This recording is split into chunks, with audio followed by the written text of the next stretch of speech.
हरे कृष्णा। राधे राधे कृष्ण राशि के चैनल में आप सभी प्यारे प्यारे बिहारी जी के भक्तों का स्वागत है। और आप सब कैसे हैं? कान्हा जी की कृपा से आप सब ठीक होंगे। तो आज है इंदिरा एकादशी। तो सभी मित्रों को इंदिरा एकादशी की बहुत बहुत ढेर सारी वाली बधाई हो। चलिए जी, कथा शुरू करते हैं, वीडियो स्टार्ट करते हैं। पसंद आए तो लाइक शेयर और कमेंट जरूर से करना। हाथ में तुलसी पत्ता ले सकते हो, तिल ले सकते हो, फूल ले सकते हो। चावल नहीं लेने हैं, ना चावल भोग लगाने हैं, ना खाने हैं, ठीक है जी। द्वादशी को जरूर से चावल खाएंगे, बनाएंगे भी और भोग भी लगाएंगे। तो श्रीमन नारायण नारायण नारायण, भजमन नारायण नारायण नारायण, लक्ष्मी नारायण नारायण नारायण, गोविंद नारायण नारायण नारायण। पितृपक्ष अर्थात आश्विन के कृष्ण पक्ष की यह एकादशी इंदिरा एकादशी कहलाती है। इस एकादशी में भगवान शालिग्राम जी की पूजा का विधान है तथा प्रसाद में तुलसी की पत्तियों का प्रयोग अनिवार्य रूप से किया जाता है। इंदिरा एकादशी का व्रत से 7 पीढ़ियों तक के पितर तृप्त हो जाते हैं और उनका उद्धार होता है और वह दिव्य लोक में जाते हैं। युधिष्ठिर ने पूछा, मधुसूदन कृपया करके मुझे यह बताइए कि आश्विन के कृष्ण पक्ष में कौन सी एकादशी होती है तथा उसे करने से क्या फल मिलता है। भगवान श्री कृष्ण बोले, राजन, आश्विन कृष्ण पक्षी एकादशी का नाम इंदिरा है। उसके व्रत के प्रभाव से बड़े पाप नाश हो जाते हैं और नीच योनि में पड़े हुए पितरों को भी यह एकादशी सदगति देने वाली है। सतयुग में महिष्मती नामक नगरी में इंद्रसेन नाम का राजा राज्य करता था, जो सभी प्रकार से सर्वगुण संपन्न था।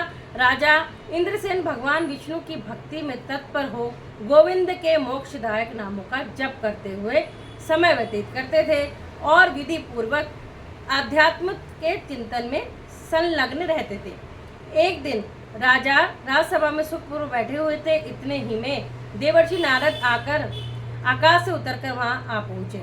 उन्हें आया देख राजा हाथ जोड़कर विधि पूर्वक पूजन करके उन्हें आसन पर बिठाया और नारद जी से बोले, मुनि श्रेष्ठ, आपकी कृपा से मैं सर्वथा कुशल हूँ। आपके दर्शन से मेरी संपूर्ण यज्ञ क्रियाएं सफल हो गई हैं। देवर्षि, आपने आगमन का कारण बताकर मुझ पर कृपा कीजिए। नारद जी ने कहा, हे राजन, मुझे एक महान आश्चर्य हो रहा है कि यह एक समय जब मैं ब्रह्मलोक से यमलोक को गया था तो उस जगह यमराज की सभा के बीच में मैंने तुम्हारे पिताजी को बैठा देखा था। तुम्हारे पिता महाज्ञानी, दानी तथा धर्मात्मा थे। वह एकादशी का व्रत खंडित होने से यमलोक को गए हैं। तुम्हारे पिता ने मुझसे तुम्हारे लिए एक समाचार भेजा है कि यदि मेरा पुत्र इंद्रसेन आश्विन मास के कृष्ण पक्ष की इंदिरा एकादशी का व्रत करेगा और उसका व्रत का फल मुझे दे दे तो मेरी मुक्ति हो जाएगी और इस लोक से छूटकर मैं स्वर्गलोक में वास करूंगा। जब राजा ने नारद जी से ऐसे समाचार को सुना तो उसे महान दुख हुआ और इंदिरा एकादशी के व्रत की विधि पूछने लगा। हे नारद जी, अब आप मुझे इस एकादशी के व्रत की विधि बतलाइए। इस पर नारद जी बोले, हे राजन, आश्विन मास की कृष्ण पक्ष की दशमी के दिन प्रातःकाल श्रद्धा सहित स्नान करना चाहिए। इसके पश्चात दोपहर को भी स्नान करना चाहिए। उस समय जल से निकलकर श्रद्धा पूर्वक पितरों का श्राद्ध करें और उस दिन एक समय भोजन करें और रात्रि को पृथ्वी पर शयन करें। इससे दूसरे दिन अर्थात एकादशी के दिन प्रातःकाल दातुन करें और स्नान करें।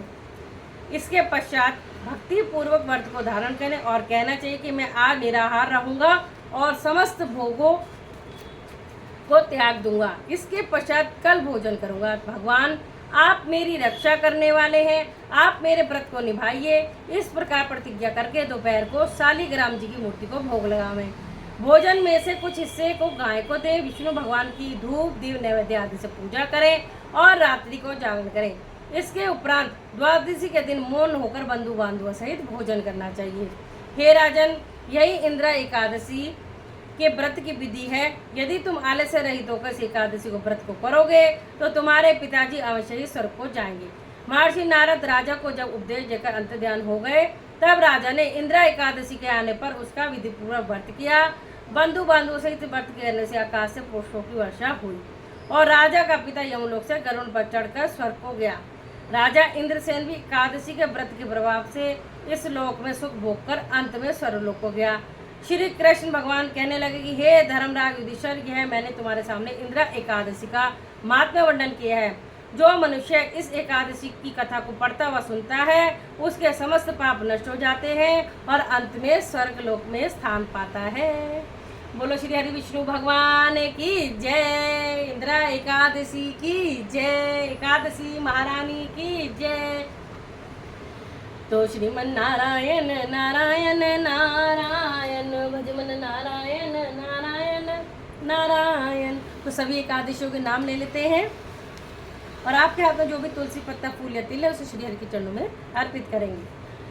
तो उत्पन्ना एकादशी, मोक्षदा एकादशी, सफला एकादशी, पुत्रदा एकादशी, षटतिला एकादशी, जया एकादशी, विद्या एकादशी, आमल की एकादशी, पाप मोचनी एकादशी, कामदा एकादशी, बरुथनी एकादशी, मोहिनी एकादशी, अपरा एकादशी, निर्जला एकादशी, योगिनी एकादशी, देवशनी एकादशी, कामिका एकादशी, पुत्रदा एकादशी, अजय एकादशी, परिवर्तन एकादशी और जो आज है इंदिरा एकादशी और जो अगली आएगी वो है पापान कुंशा एकादशी, रमा एकादशी, प्रबोधनी एकादशी, पद्मनी परमा एकादशी। तो इसी तरह हमें एकादशियों का पालन करना चाहिए। अपने पितरों के लिए हमें व्रत जरूर करने चाहिए और उनका फल भी हमें अपने पितरों को देना चाहिए। जैसे हमारे पितर अगर कहीं भी हो तो उनको सदगति प्राप्त हो। जय हो। बोल बाकी बिहारी लाल। अच्छी लगे तो शेयर भी करना। राधे राधे।